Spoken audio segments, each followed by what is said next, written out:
प्रिय साथियों, आपके अपने YouTube channel USCC study point में स्वागत है। और आज हम मैथ का एक खास टॉपिक कोऑर्डिनेट ज्योमेट्री पढ़ने जा रहे हैं, निर्देशांक ज्यामिति, जहां से आपको 7 मार्क्स का क्वेश्चन यानी 7 मार्क्स का सवाल जो होगा वह तय है। यानी दो नंबर वाला सवाल रहेगा और 3 जो है यहाँ ऑब्जेक्टिव रहते हैं। अब बहुत सारे स्टूडेंट ऐसा मानता है जो इससे ज़्यादा ही रहता है, तो ज़्यादा इसलिए रहता है क्योंकि ऑब्जेक्टिव आपको 100 की संख्या में पूछी जाती है। 50 पर 3 की बात था और 100 में 6 रहता है, इस वजह से हमें लगता है ज़्यादा ऑब्जेक्टिव यहाँ से आता है। जैसे कि आप देखे होंगे ट्रिग्नोमेट्री से आपको लगेगा जो 25 से 30 ऑब्जेक्टिव लगता है, क्योंकि वहाँ से जो ऑब्जेक्टिव, इसलिए हर एक्सरसाइज, हर जो चैप्टर है मैथ का, उनसे ऑब्जेक्टिव की संख्या क्या हो जाती है, दुगुनी हो जाती है।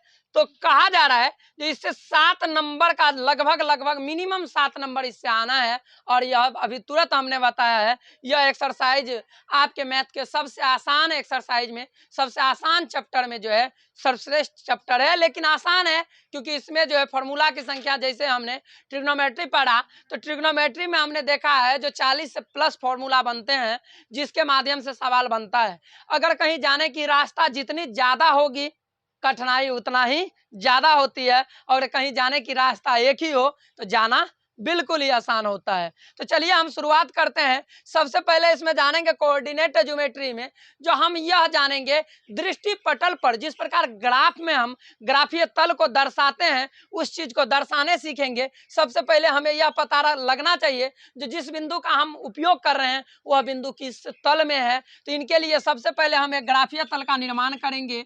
ग्राफीय तल का निर्माण करेंगे अर्थात एक्स अक्ष और वाई अक्ष। आपको पता है जो जो परी लाइन होती है उसे हम क्या कहते हैं, एक्स अक्ष कहते हैं। क्या कहते हैं? एक्स अक्ष कहते हैं। जो परी लाइन होती है, परी लाइन मतलब क्या, सुतल है तो परल, ये जो है परी लाइन जो है वह एक्स अक्ष होता है, और जो खड़ी लाइन है वह क्या होता है, वाई अक्ष होता है। तो यह एक्स है तो यह एक्स डैश है, और यह वाई है तो यह क्या है, वाई डैश अक्ष है। चलिए ध्यान देंगे, यह एक्स अक्ष हो गया। और एक्स अक्ष को याद रखिएगा, जो परी लाइन जो है वह एक्स और खड़ी लाइन जो है वाई है। तो ध्यान देंगे एक्स अक्ष को और क्या कह सकते हैं, आपको पूछा जाता है एक्स अक्ष को कहा जाता है, तो याद रखिएगा एक्स अक्ष को ही भुज कहा जाता है। क्या कहा जाता है सर? भुज कहा जाता है।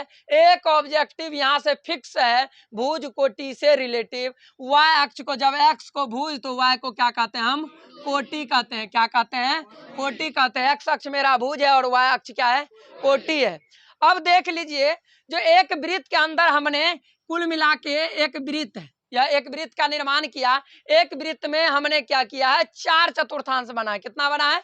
4 चतुर्थांश। क्योंकि वृत्त के केंद्र पर बना कौन, वृत्त के केंद्र पर, वृत्त के केंद्र पर याद रखिएगा, ध्यान देते जाइएगा, वृत्त के केंद्र पर बना कोण जो होता है, बना कोण 360 डिग्री होता है। क्या होता है?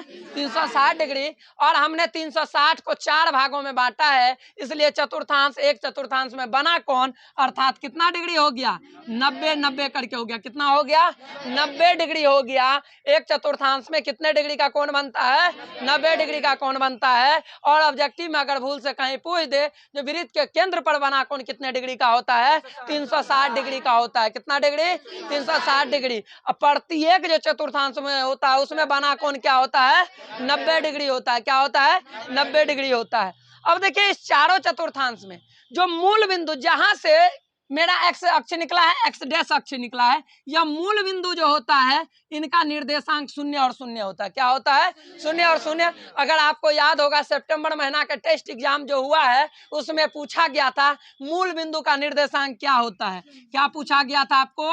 मूल बिंदु का निर्देशांक, मूल बिंदु का निर्देशांक जो है क्या होता है, निर्देशांक। अर्थात घर से अगर आपको घर की दूरी पूछे, मेरे घर से मेरे घर की दूरी पूछे तो क्या होगा, 0, क्योंकि हम जिस स्थान पर वहीं। तो मूल बिंदु का निर्देशांक एक्स अक्ष में 0 और वाई अक्ष में क्या होता है, 0 होता है। अब कहिए एक्स अक्ष में वाई अक्ष में, याद रखेंगे कोई भी बिंदु, नोट में हम इधर लिखते जा रहे हैं, कोई भी बिंदु हमेशा एक्स और वाई के रूप का होता है। किस रूप का होता है? कोई भी बिंदु जो होता है, कोई बिंदु किस रूप का होता है, एक्स और वाई के रूप का होता है। अर्थात आप समझ रहे हैं जो x और y मतलब क्या होता है, इसका मतलब हो गया कोई भी बिंदु दिया है तो उसमें पहले मेरा क्या होगा, x होगा और बाद में क्या होगा, y होगा। सभी को पता है पहले कोई भी बिंदु किस रूप का होता है, x और y के रूप का होता है। अर्थात आगे कौन हो गया, x है, तो इसका x को क्या कहते हैं हम,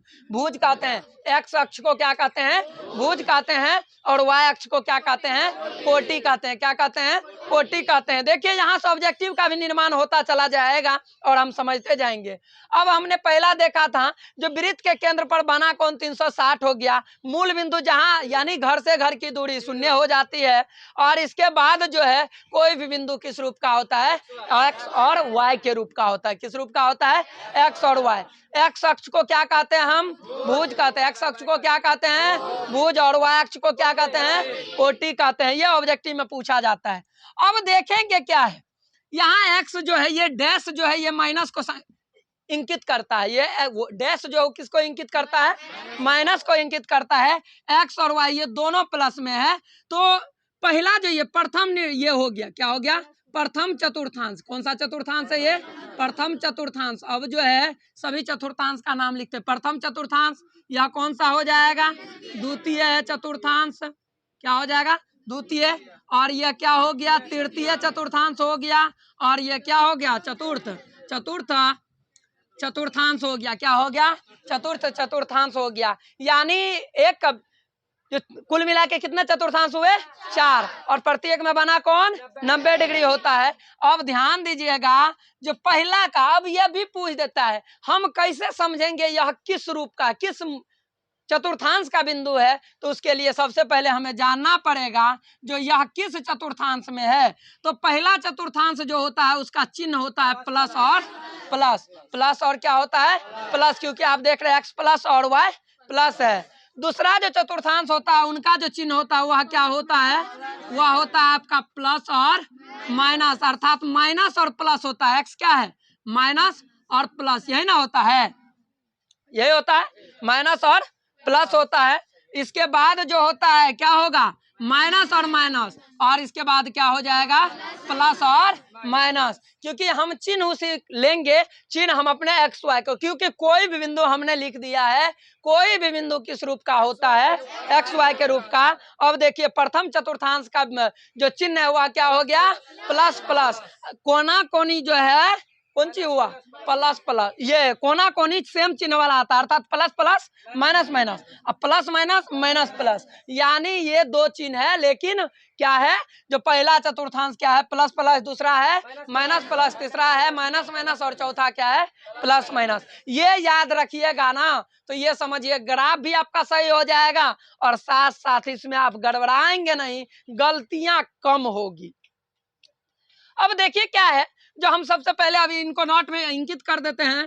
प्रथम चतुर्थांश, प्रथम चतुर्थांश क्या हो जाता है आपका, प्लस प्लस, क्या हो जाएगा, प्लस प्लस। द्वितीय यहाँ लिख दे रहे हैं, द्वितीय चतुर्थांश माइनस प्लस।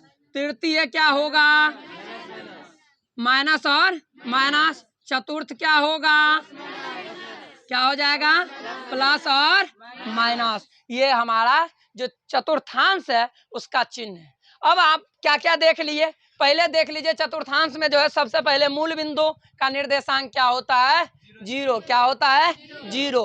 अब इसी में कभी कभी जैसे ग्राफ को हम पढ़ते हैं तो ग्राफ में आ जाता है, अगर आपको पूछा जाता है x यानी भुज का मान 3 है, कोटि 0 है, तो आप बताएंगे इनका ग्राफ जो होगा वह x के समांतर होगा, y के समांतर होगा। तो किसके समांतर होगा, अगर x पर 3 है तो यहाँ 3 है, तो किसके समांतर होगा, यह y के समांतर होगा। किसके समांतर होगा, अगर x का मान दिया है तो किसके समांतर, y के समांतर, और y का दिया हो तो x के समांतर। किसके समांतर, x के समांतर। यह याद रखिएगा, यह भी कभी कभी पूछा जाता है। एक ऑब्जेक्टिव लगभग यहाँ से क्लियर हो गया, क्योंकि अब जो है इसमें क्वेश्चन कैसे पूछेंगे तो थोड़ा सा सर उसको भी देख लिया जाए। तो क्वेश्चन का अगर बात करेंगे, जो क्वेश्चन किस प्रकार का रहेगा, आपको लिखा रहेगा बिंदु, क्या लिखा हुआ रहेगा, बिंदु 2 - 5 में भुज का मान बताए। भुज का मान अर्थात भुज है, भुज का मान क्या होगा? अब आप बताइए भुज क्या होगा, 2 या -5 क्या होगा? क्या होगा? 2 होगा। क्यों? क्योंकि आपको पता है एक्स अक्ष को भुज और वाई को कोटि कहते हैं, और कोई बिंदु किस रूप का होता है? X Y. अर्थात भुज का मान कितना? 2, तो कोटि का मान -5, यही ना होगा। अगर यहाँ -2 होता तो क्या होता? भुज का मान -2 हो जाता ना, हो जाता। ये ना जो माइनस हुआ तो चेंज हो जाएगा, ऐसा नहीं है। अब देखेंगे इस टाइप का, ये पहला सवाल हो गया। दूसरा सवाल आपको क्या पूछा जा सकता है? मूल बिंदु का निर्देशांक, ये तो पूछा ही गया था सितंबर टेस्ट एग्जाम में, और आगे भी पूछा जा सकता है। इसके बाद आपको पूछा जाता है बिंदु, क्या पूछा जाता है? बिंदु 3 -2, या मान लेते हैं पहले 3, 2 किस चतुर्थांश में स्थित है? किस चतुर्थांश में है? किस चतुर्थांश में है? किसमें है? प्रथम में है। अगर इसी में इसमें माइनस लग जाए तब किसमें होगा? तब किसमें? प्लस माइनस किसमें होगा? तब चतुर्थ हो जाएगा। अगर इसका माइनस इसमें लग जाए तब क्या होगा? किसमें होगा? द्वितीय। और दोनों में माइनस लग जाए तब क्या होगा? तृतीय। प्लस माइनस पहला, माइनस प्लस दूसरा, माइनस माइनस तीसरा, और प्लस माइनस चौथा होता है। यह निर्देशांक के बारे में हो गया। हमें लगता है बहुत सारे ऑब्जेक्टिव का कंसेप्ट यहीं से क्लियर हो गया होगा। जैसे कि आप टेस्ट एग्जाम में गए होंगे तो कुछ बच्चा नहीं पढ़ के जाता है तो उनको यह लगता है, क्योंकि यह 9th क्लास में भी हमने एक बार चर्चा किया था, जो ये जो होता है ये बहुत ही ग्राफीय जो पटल पर ये दिखाना होता है, ये कोऑर्डिनेट ज्योमेट्री का सबसे बेसिक चीज है जहां से आपको लगातार ऑब्जेक्टिव पूछी जाती है। ये नहीं जो ऑब्जेक्टिव जो पूछा जाता है तो बाहर से बड़ा बड़ा ऑब्जेक्टिव पूछा जाता है, ऐसा कुछ भी नहीं है। ऑब्जेक्टिव बिल्कुल आसान पूछा जाता है। अब हम चल रहे हैं, इसी में जो है हमने कहा कि इस अध्याय में मात्र फॉर्मूला की संख्या 3 है। क्या है? 3 है। अब कहिएगा कौन कौन 3 है? तो पहला जो होता है, इनको जो है इधर हम बता दे रहे हैं।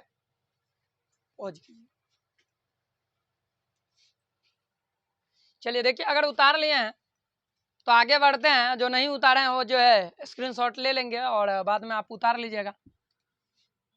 तो देखिए क्या है, ये एक्सरसाइज कहीं से भी ज़्यादा भारी नहीं है, जिनको लगता है बच्चे को जो बहुत सारे भारी है। चलिए ध्यान देंगे। अब हमने बात किया जिसके अंतर्गत अब सवाल पढ़ने की बारी है। ऑब्जेक्टिव के दृष्टिकोण से ये था जो ऑब्जेक्टिव, अभी तुरंत हमने कहा, एक बार पुनः याद दिला दें। जो एक्स अक्ष भुज, वाई अक्ष कोटि, और बिंदु का निर्देशांक जो है वह जो होता है मूल बिंदु का निर्देशांक वह 0, 0, और कोई भी जो बिंदु होता है वह एक्स वाई के रूप का होता है। और याद रखिएगा प्रथम चतुर्थांश जो होता है प्लस प्लस, दूसरा माइनस प्लस, तीसरा माइनस माइनस, और चौथा प्लस माइनस होता है।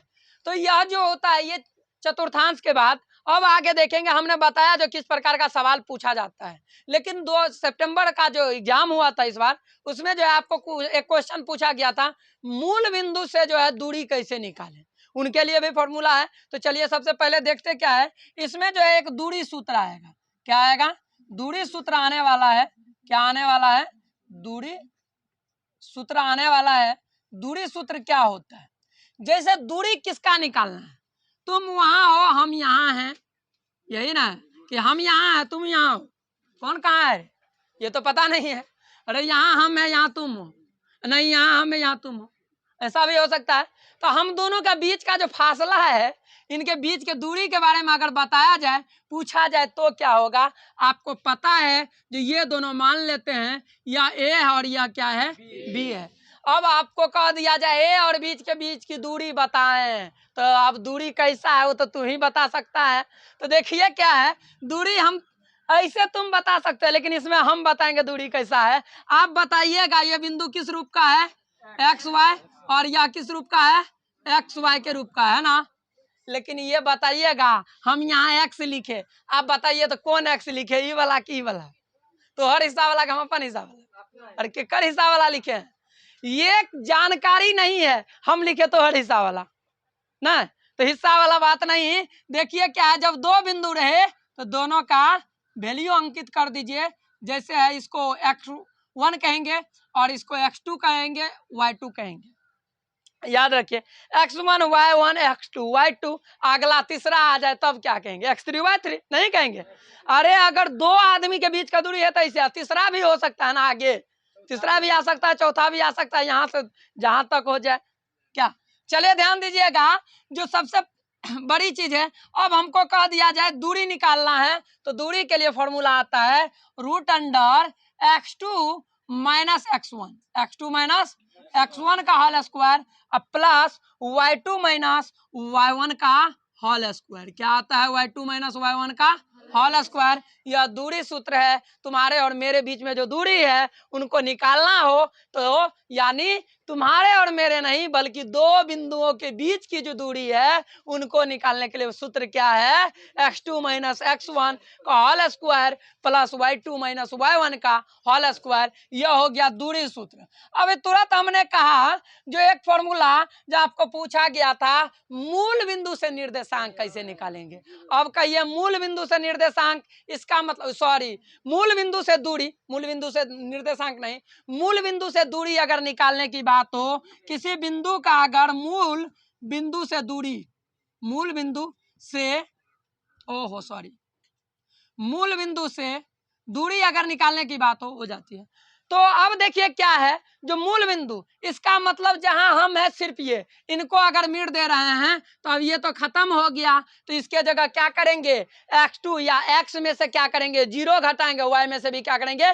0, अर्थात हम अपने स्थान पर है। तो क्या हो जाएगा? अर्थात इसका मतलब हो जाएगा root under X square plus Y square. क्या हो जाएगा? X square plus Y square. ये मूल बिंदु से अगर दूरी कहा जाए निकालने के लिए, जैसा टेस्ट एग्जाम में पूछा गया, याद रखिएगा, आपके ये सितंबर महीना के टेस्ट में पूछा गया था, मूल बिंदु से दूरी क्या होगी। तो मूल बिंदु से दूरी के लिए क्या करेंगे? जो जैसे दे दिया गया 4 3 का मूल बिंदु से दूरी, 4 चौक 16 और 3 तिया 9, 25 रूट अंडर 5, यही सवालों पूछा गया था। इसी प्रकार का सवाल आपको पूछा जाता है ऑब्जेक्टिव में, याद रखिएगा। लेकिन यहाँ तो आप कह देते हैं हाँ सर समझ चुके हैं, लेकिन एग्जाम हॉल में पता नहीं क्या हो जाता है, नहीं हो जाता है, ये तो तू ही लोग बताएगा। अब ध्यान दीजिएगा, ये दूसरा फॉर्मूला था। तीसरा क्या है? तीसरा फॉर्मूला एक होता है विभाजन सूत्र। क्या होता है? विभाजन। अब जो है विभाजन सूत्र, विभाजन से ही पता लग रहा है, विभाजन का मतलब है बांटना। विभाजन का मतलब क्या है? बांटना। यानी सेक्शन फॉर्मूला जो होता है वह क्या होता है? तो अब मान लेते हैं दो बिंदु है, एक बिंदु यहाँ, एक बिंदु यहाँ है। अब देखिए ये कौन था? x1 और y1 था, और यह क्या है? x2 और y2 है ना। अब कह रहे हैं कि इसके बीच में बांटिए, तो जरूरी नहीं है, जो बांटने का मतलब जो है बराबर बराबर ही बांटा जाए। बांटने का मतलब बराबर बराबर ही नहीं बांटा जाए। अगर यहाँ 1:1 कहा जाए तो यहाँ तो आपको पूछा जाएगा एक रस्सी दिए और कहते इसको बांट के लाओ, तो क्या कहता है? तुम कहे इसको जो टुकड़ा करना है, तुम हमको पूछ लिया कितना कितना को टुकड़ा करेंगे? आधा आधी करेंगे, 3 भाग का 1 भाग करेंगे, क्या करना है आप बता दीजिए, कॉन्सेप्ट क्लियर कर दीजिए। तो अब कॉन्सेप्ट क्लियर करने के लिए कहते हैं यहाँ तुमको अनुपात दे रहेगा, जिस रेशियो को हम मान रख देते हैं m1 और m2, यह क्या है? रेशियो, अनुपात है। जिस दो बिंदु के बीच में जो है बता ना, जिसको बांटना है वह पूछ रहे किस अनुपात में आप बांट रहे हैं। आपको पूछा जाएगा किस अनुपात में बांटेंगे दोनों के बीच का दूरी को, तो कह रहे हैं m1 और m2। तो सेक्शन फॉर्मूला क्या हो जाता है? m1x2। क्या हो जाता है?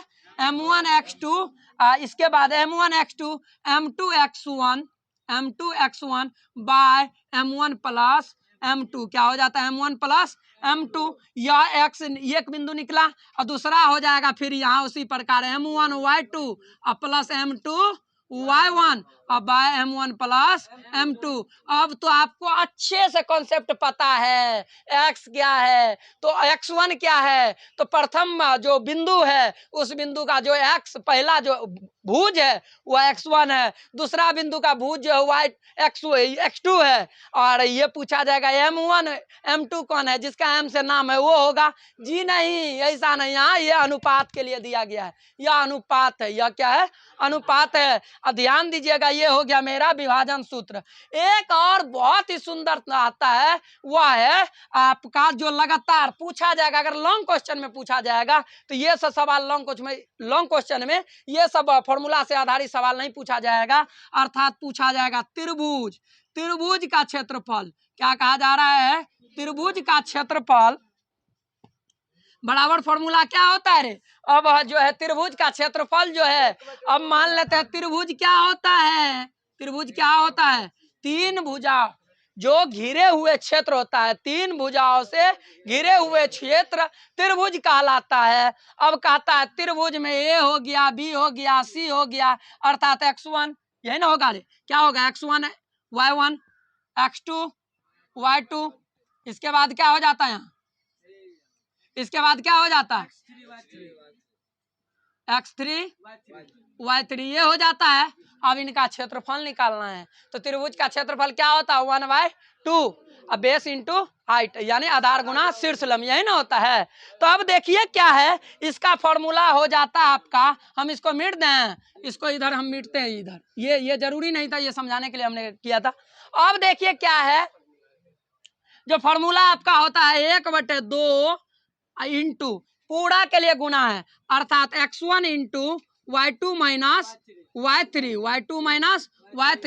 प्लस, यही ना होगा, प्लस x2 इंटू क्या हो जाएगा y3 माइनस y1, अर्थात प्लस x3 इंटू क्या हो जाएगा y1 माइनस y2।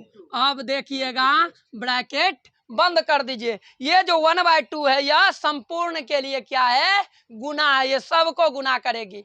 अब इस फॉर्मूला को संक्षिप्त में याद रखेंगे तो याद रखेंगे 123 231 312, 123 231 312, 123 231 312। कैसे, तो आपको पता है जो 1 2 3 सीरियल इसलिए क्योंकि आपने क्या किया है, भुज से गुना किया है, नहीं किया है, भुज सबके आगे है, भुज सबके आगे है। 123 231 312 याद रखेंगे, x1 x2 x3 से गुना हो रहा है, और गुना कौन हो रहा है, कोटि वाला पद कौन हो रहा है, कोटि वाला हो रहा है।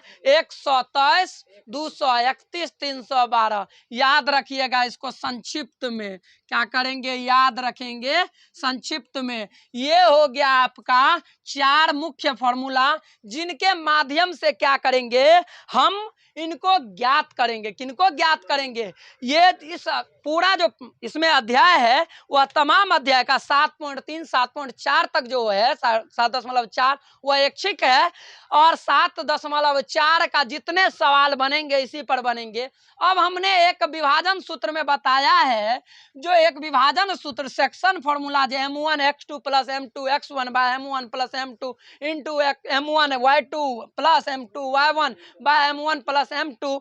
अब देखिए, अगर आपको पूछा जाएगा, अगर आपको पूछा जाएगा जो दो बिंदु के बीच जो है विभाजन का अनुपात 1:1 है, तब जो है यह फॉर्मूला डायरेक्ट हो जाएगा। याद रखिएगा 1:1, आप खुद यहां देख लीजिए, m1 का मान 1 रखेंगे, 1 गुना x2 क्या हो जाएगा, x2, 1 गुना x1 प्लस x1, और 1 जोड़ 1 कितना हो जाएगा 2, अर्थात इसका क्या हो जाएगा। अब देखिएगा यहाँ ध्यान दीजिएगा, m1 का मान कितना है 1 गुना y2 क्या हो जाएगा y2, 1 गुना y1 क्या हो जाएगा y1, अब बटे 1 जोड़ 1 क्या हो जाएगा 2। अगर एक निश्चित अनुपात 1:1 में विभाजित किया जाए किसी को, यानी हिस्सा जो है बराबरी का होना चाहिए, नहीं होता है, जैसे बांटता लोग तो बराबरी का हिस्सा लेता है ना, तो हिस्सा अगर बराबरी वाली बात है तो अब हम इतना m1 के ये जो है ये ताक झाक में ज्यादा नहीं पड़ेंगे,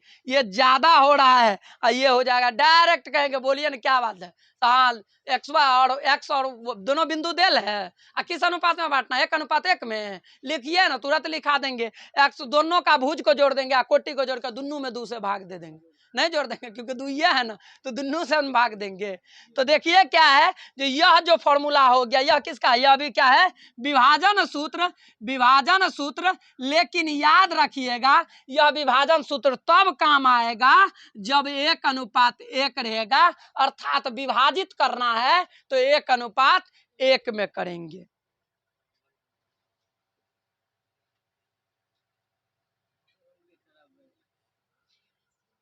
देखिए उम्मीद है सभी उतार लिए होंगे, जो नहीं उतारे हैं वह स्क्रीनशॉट ले लेंगे। और इसके बाद देखिए अब हर टाइप्स के जो है इसी फॉर्मूला से, ये समझ लीजिए इस 5 को नोट कर लिए हैं तो ये समझिए 7वां अध्याय से आने वाला तमाम सवाल आपके ग्रिप में। अब आप समझिए, क्योंकि हमने बताया था शुरू में ही जो सबसे बड़ी चीज होना चाहिए, रास्ता की जानकारी होनी चाहिए। अगर रास्ता आपको पता नहीं है तो आप अगर कितनों होशियार है तो बिना रास्ता पूछने में टाइम लगेगा, लेकिन अगर आपको रास्ता पता है तो धड़ल्ले से पहुंच जाएंगे। तो चलिए ध्यान देंगे, हम जो है एक दूरी सूत्र पर जो है 7वां अध्याय को स्टार्ट करते हैं। ऊपर में हम दूरी सूत्र को लिखा हुआ छोड़ ही देते हैं, क्योंकि पहला नंबर जो 7वां अध्याय प्रश्नावली है उसमें कह रहा है आपको, ध्यान दीजिएगा। एक सवाल हम बता दे रहे हैं, इसके बाद नेक्स्ट वीडियो हम बता देंगे। और ट्रिग्नोमेट्री हमने पूरा बता दिया है। ट्रिग्नोमेट्री का जो भी सवाल है उनके तमाम के लिंक जो है इसमें हम जो इनके डिस्क्रिप्शन में डाल देंगे, आप सभी देख लीजिएगा। और सबसे बड़ा, क्योंकि आपको पता है अब आपके पास समय नहीं है इधर उधर करने का, अब समय है जो बस अपने काम पर मस्त रहिए, व्यस्त रहिए और हमेशा खुश रहिए, काम को करते रहिए भाई ईमानदारी। क्योंकि हमने आज बताया था जो सबसे बड़ी चीज है, खाली रूटीन बना लिए सर। हम जो है ना 11 बजे से लेकर 4 बजे तक मैथ पढ़ते हैं। कई घंटा? 5 घंटा। 5 घंटा पढ़ने से कुछ ना होगा, घंटा से कुछ घंटा नहीं, ये नहीं होने वाला है। आपको एक गोला के अंतर्गत पढ़ना है। हमने 100 सवाल के लिए लिया है, यह चाहे 1 घंटा में हो कि 5 घंटा लगे। आज ये 100 का टारगेट पूरा करके छोड़ेंगे एकदम से, जो है दीजिए एकदम। क्योंकि बताए थे जितना ज्यादा अभ्यास होगी उतना ही आसान होगा रास्ता, क्योंकि रस्सी को मांझने में भी पहले वही होता है जो पहला बार जो है दिक्कत, इसके बाद तो धड़ल्ले से हो जाता है। ध्यान देंगे 7वां अध्याय कहता है बिंदुओं के निम्नलिखित युग्मों के बीच दूरियां ज्ञात करेंगे। देखिए क्या है, पहला नंबर में आपको कहा जा रहा है, पहला है 2, 3 एवं 4, 1। 2, 3 एवं 4, 1 इस दो बिंदुओं के बीच जो है दूरी ज्ञात करना है। अगर हम मान लेते हैं जो ये मेरा पहला जो ये ए है, ये क्या है? बी है। ये ए बी है, ये क्या है? ए और बी। 2 बिंदु है तो दोनों का नाम रख लिए ना। एक जगह 2, 3 यहाँ है और ये क्या है? 4, 1 है, यही है ना।